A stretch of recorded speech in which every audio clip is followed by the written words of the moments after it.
Yes, Ella, nasa 60% nang naapulaan ng wildfire na sumiklab sa Itogon, Benguet. Ito'y sa tulong ng Bucket Operations ng Philippine Air Force gamit ang kanilang mga choppers.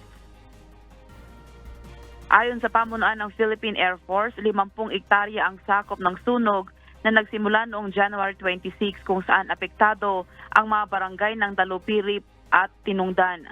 Sa ngayon, aniya ay patuloy ang operasyon na lalabing 30 ektaryang kagubatan ang apektado ng sunog.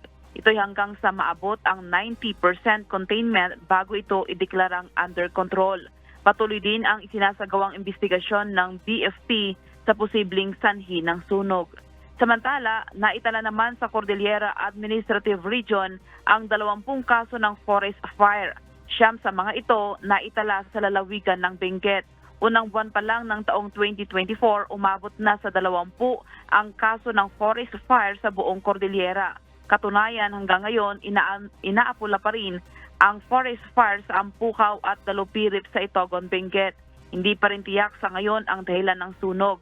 Pahirapan din ang pag-apula nito lalo pa at nasa bahaging itaas ng bundok ang mga natutupok. Matapos ang magkakasunod na insidente ng forest fire, naging mas alerto ngayon ang naturang ahensya.